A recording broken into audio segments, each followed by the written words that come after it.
Most young people think this is what basketball is all about. But putting the ball through the hoop with the flair of a slam dunk is only a small part of a much bigger picture.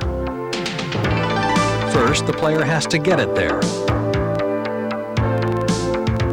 And getting it there, especially in the NBA, means knowing the fundamentals of basketball.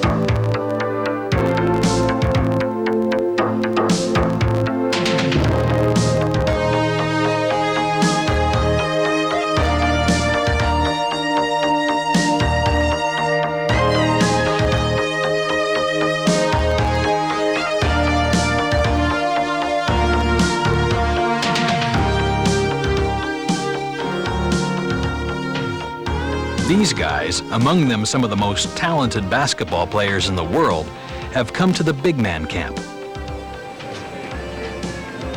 Meet Pete Newell. It's his camp, and there's no other quite like it in the world. For a solid week, one of the masters of the game will keep these players wrapped up in working on fundamentals. Fellows, welcome for the 15th year. Now for the new fellows here, what we really do is just work on the basic fundamentals of footwork, understanding the game a little more, screening, creating more of an individual offensive game. Pete is a rare individual. What other coach in any sport can attract this many players of this caliber to a camp during the off-season? That we know of, there are none.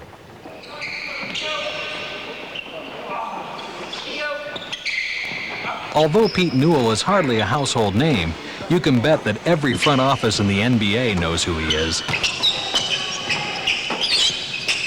Pete commands tremendous respect for the credentials he developed as a college coach and for his knowledge of the game. Among those who value him as a teacher are not only current players, but also some NBA Hall of Famers and future Hall of Famers. I should be disqualified for saying because Pete Newell and I are great friends, but I think he is the one person in basketball who seems to have universal respect. And I'm not talking about, just about from a professional level.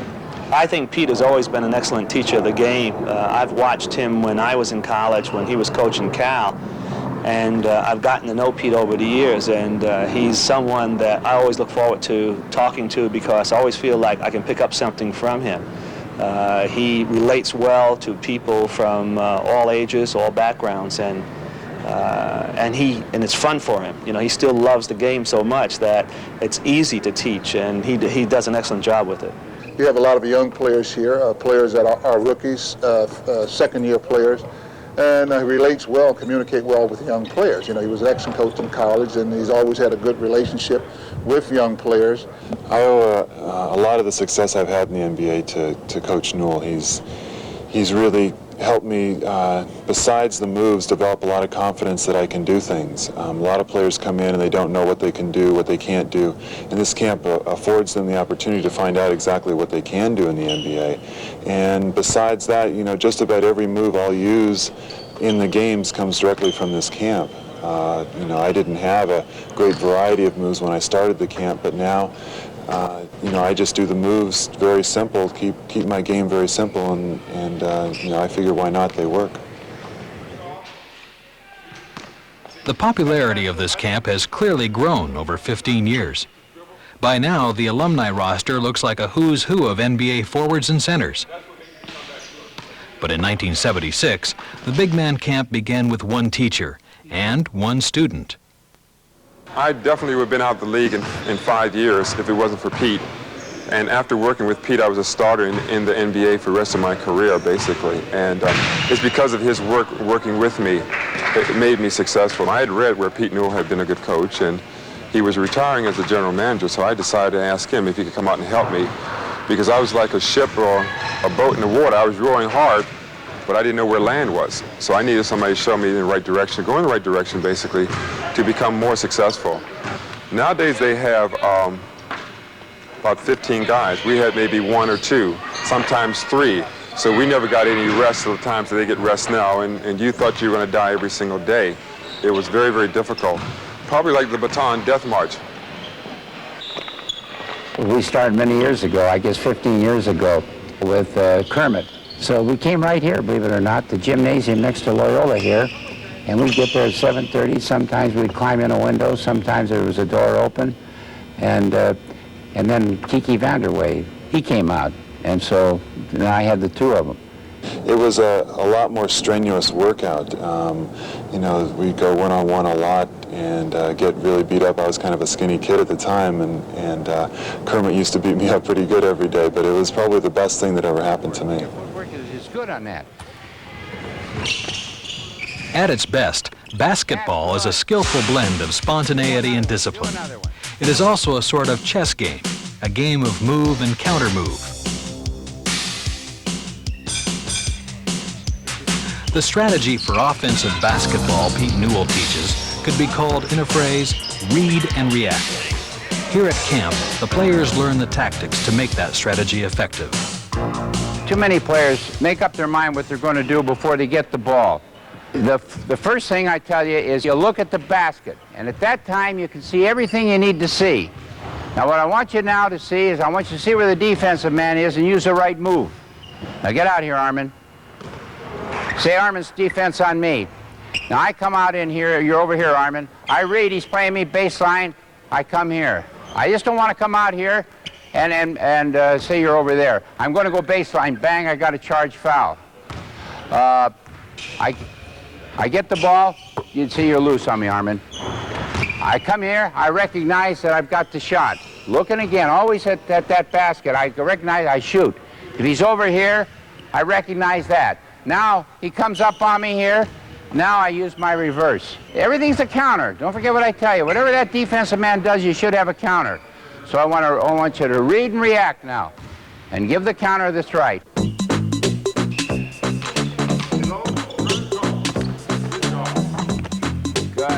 Good, 18, a good turn. Now.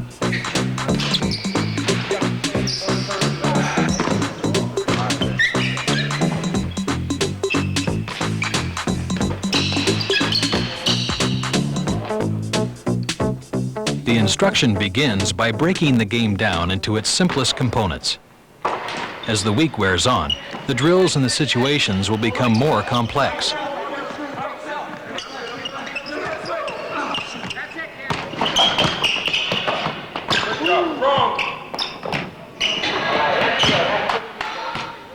But Pete starts by teaching the players techniques for getting free to catch the ball where they want to catch it. It's part of a much larger concept called spacing. In the NBA, that coach of the other team is going to tell his guy, don't let me get out there to the spacing, because he knows if he forces me out in here, he's going to make the passes longer, he's going to distort the offense. Spacing is so important in offense. So I know that. So I just can't give him a shake like this and come on. I'm not going to get the ball that way. I get it. I have to be out there where Stu is. So there's three basic ways. Get the leg across him here, and then you angle out. Once you get the leg across him, then there should be no problem. Throws the outside shoulder. And if you get the leg across him, then the guy starts to play over in here. Now you can come around, you can come this way. And then the third way is he's really high on you out in here, and he's loose enough where he takes away that. You take him on into here. Now I take him all the way back in here, I just pivot and I just come right back out. You've got to work to get in spacing. I want you to play hard defense against each other. The harder defense you play, the better the offense will become. There are only three things a player can do with a basketball once he catches it. He can pass it, shoot it, or dribble it. Proper spacing helps keep all his options open. And the more a defender has to guard against, the easier he is to beat.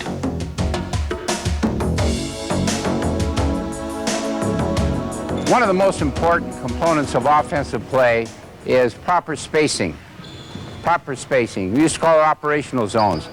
And the reason it's so important is proper spacing gives you the proper angles of pass, it gives you the proper distances, and it disperses the defense in such a way that you unmask it. You open up presumably the basket area or the area around the ball. Because we're going to show the players practicing one-on-one skills first, in these drills they'll concentrate on shooting and using their dribble effectively.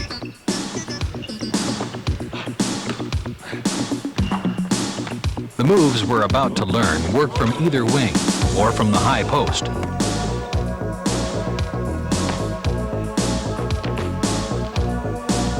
But when we discuss them the first time, we'll talk about them and show them from the wing. It's easier to explain that way. Just keep this in mind as we go through. At the high post, if you use your right foot to pivot, the moves are the same as they are from the right wing. If you use your left foot, they're the same as they are from the left wing. While the big man camp is specifically for forwards and centers, the one-on-one tactics Pete teaches are just as effective for guards. All players can improve their game by incorporating these moves. The better the man-to-man defense you play against, the more likely you are to catch the ball with your back to the basket. So in order to face the basket, Pete teaches 3 different pivots or turns. How you turn depends on how the defender plays you.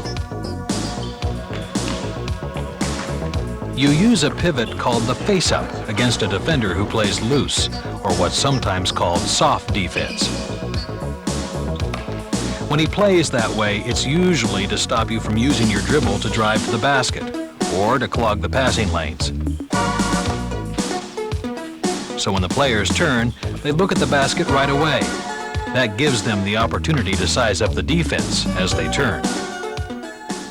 Remember, I keep telling you how important it is when you get that ball to look at the hoop. So many times you pass up easy shots, and by the time you look at the hoop, the defensive man is adjusted. It's the most primary and important thing you can do when you get the ball. If a defender can play loose and get away with it, he's got a big advantage. So offensively, you need to do something that will force him to play tight, because tight play works to your advantage. That's because your objective is to get the defender off balance. You can't really do that as long as he plays loose. So Pete teaches the players to look at the basket as soon as they pivot. Not only does it give them a chance to look around at the rest of the court, it acts as a threat to shoot the jump shot.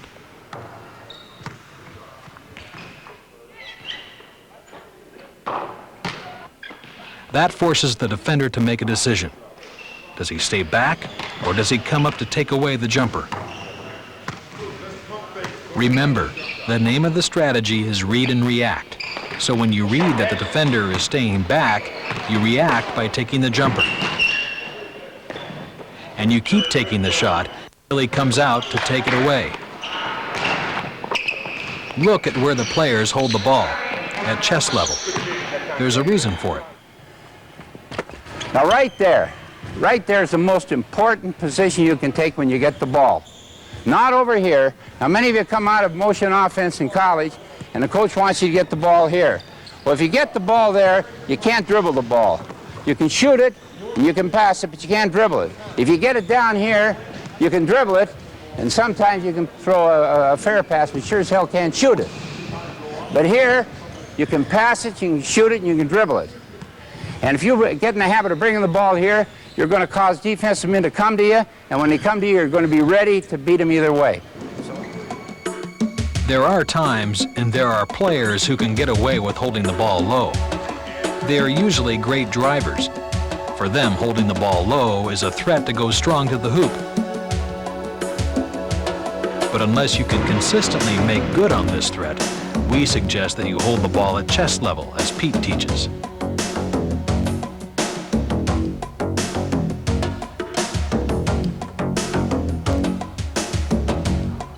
As we go through this tape, you'll come to understand that offense played best is offense played low.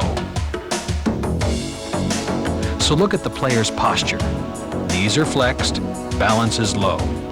Whatever the next move is, he can do it quickly from this position. Now we use the inside foot as a pivot foot. Now why? Well, we have 4 good reasons for it. One is, when he catches a ball, he's got to protect it. And 2, if I'm playing too tight, he can reverse me and he can take me to the hoop. Now, he's shooting from this area right here. And maybe from here, he shoots the ball 50% of the time. He's a 50% shooter from here.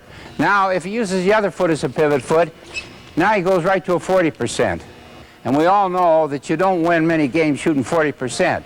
Today, you got to shoot around 50. Now, if the defense can force you that far out, the defense has done a good job. And you really can help them if you don't know your feet. So you work hard to get your inside foot. Now, the last thing is, if a guard, Stu hit him and come around. See, he can give him a good screen. He can give him a good screen as he give him the handoff. When you're on the left side of the court, pivot with your left foot. On the right side of the court, pivot with your right. Remember, whenever a defender tries to take something away, he becomes vulnerable to something else. When he comes up to guard against your jump shot, he commits his weight toward you. Now you can use your dribble to beat him to the hoop.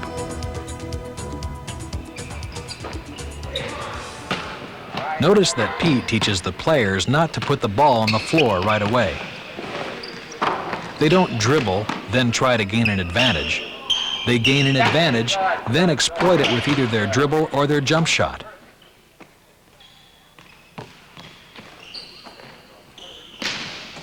As we've seen, by facing the basket, the offensive player creates as much uncertainty as he can about what he's going to do next. He tries to make the defender guard against all three possibilities, that he might pass the ball, shoot it, or dribble it. But there is another very important skill that can help him to keep the defender off balance and from predicting his next move. That's the ability to go either to his right or to his left. Pete teaches that it's just as important for a player to develop his non-dominant foot as it is to develop his non-dominant hand. As coaches, we talk about shooting with the right hand, shooting with the left hand. We talk about dribbling with the ball with the right hand, dribbling with the left. I mean, I don't know how many of them ever talked about feet. You're right-footed and you're left-footed. And so many players inhibit themselves or they reduce themselves or the effectiveness of their game because they don't develop their left foot. But when you've developed your left foot, you'll take a longer step, you'll be able to come to a better stop, you'll be able to play defensively better because you'll stride better.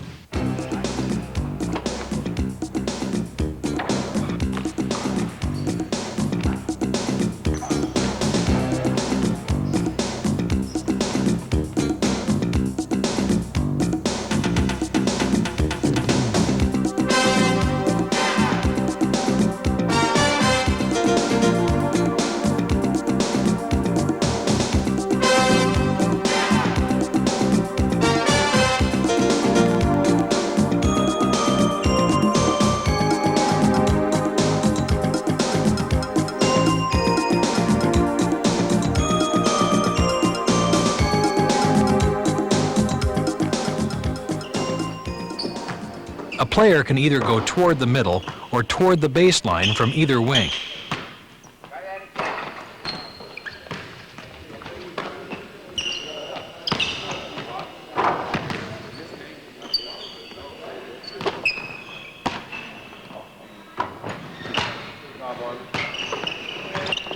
From the high post, he can pivot with either foot and go either direction.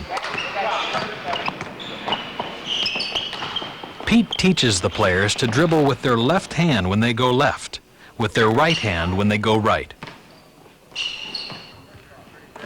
After you've faced up and driven to the basket, the defender will start dropping back to cut off your path to the hoop as you begin to dribble. When you read that, you have some options you can counter with. The first is called the step-back move.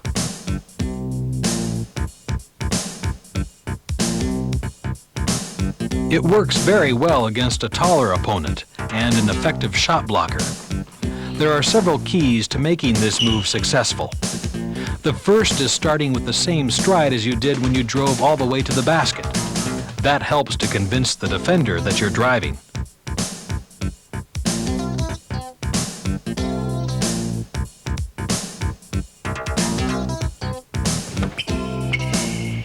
There you are. Now, if you're driving back with that first step, you're going to end up right in here. If you go lateral with the first step, you're going to end up too far. And don't forget, your last step is out to the side so you get the balance. Don't come back in here where you're on your heels.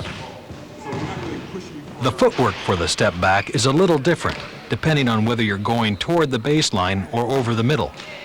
When you go to the baseline from either side, use an odd number of strides plus the step back. Pete teaches it as either a two-step or a four-step move. Yeah. Let's analyze it. From the left side, you pivot with your left foot, so your first stride has to be with your right. If you've made a good first stride and driven the defender back, you can then step back with your left foot.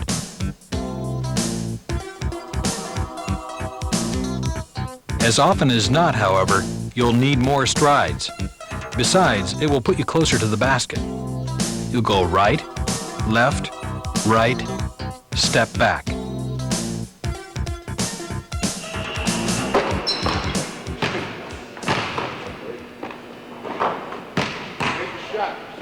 When you go right from the right side, the same thing is true. Your right foot is your pivot foot, so you stride first with your left. So it will either be left, step back,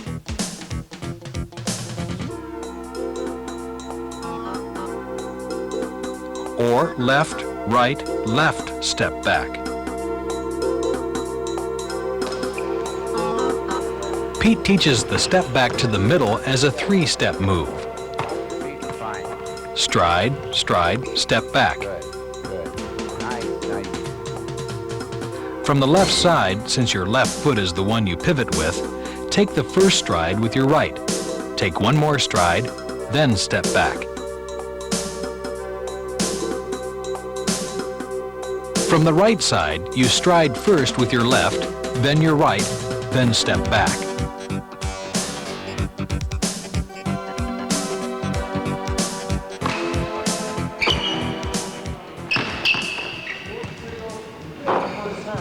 So keep in mind that your first step is toward the basket. Your last step is to the side. Well executed, the step back move is very difficult to defend against. Most often, the defender will try to stop you by lunging at you. And that sets up your next counter move, the step back continuation.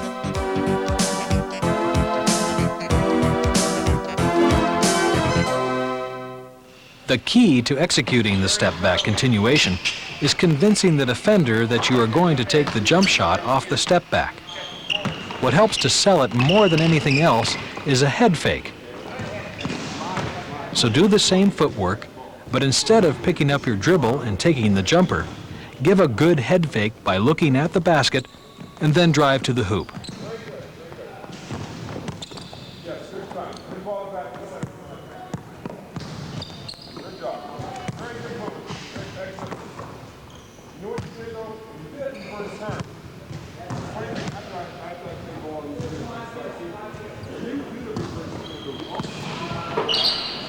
Up to now, we've seen how the players have used their dribble as a threat to drive.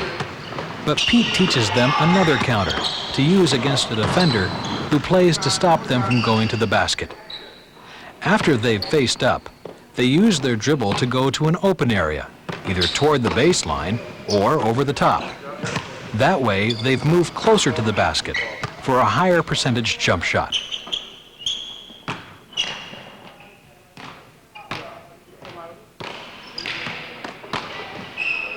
When we get to 2-on-2 play, you'll see how this tactic can serve as a counter to a defender who stays back to take away a pass into the low post, or who stays back to break up a pass on the pick and roll.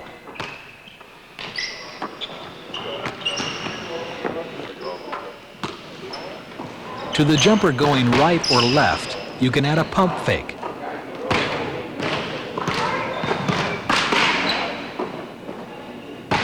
There are two objectives. The pump fake helps to keep the defender off balance. If he's running at you and he takes the fake, it can lead to a foul. The pump fake makes it hard for him to time his leap to try to block your shot. The other thing it can do is to help you regain your balance. I want you all to watch the feet of the shooter when he comes to a stop and he pump fakes, how he reestablishes his weight. And that shows you how important it is to have good balance when you're shooting. So many times when you're having trouble with your lift because your feet are too close or they're too wide, just practice a pump fake because you unconsciously you're giving yourself balance.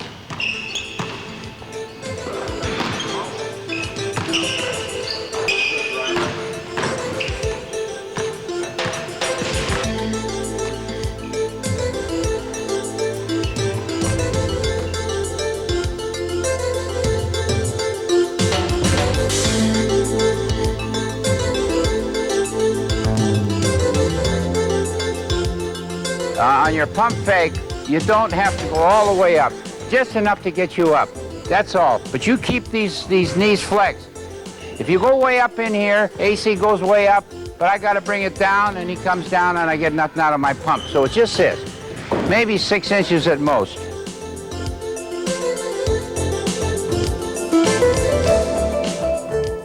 From the face-up, there is basically one more move that Pete teaches as part of his one-on-one tactics.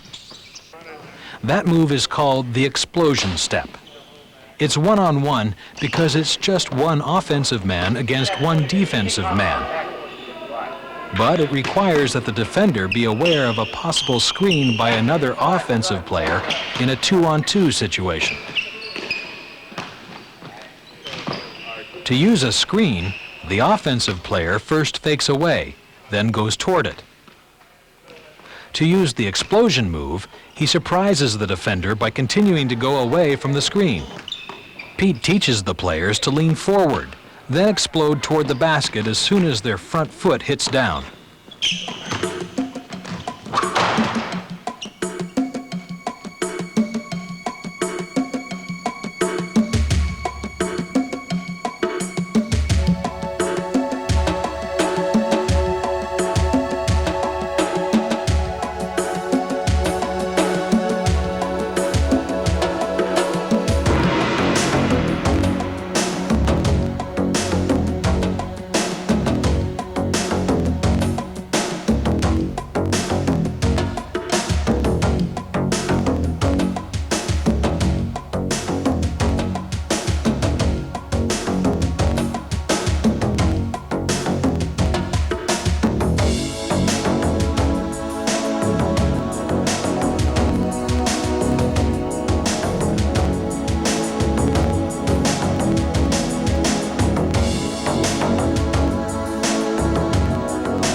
That's the series of moves you can make from the face-up.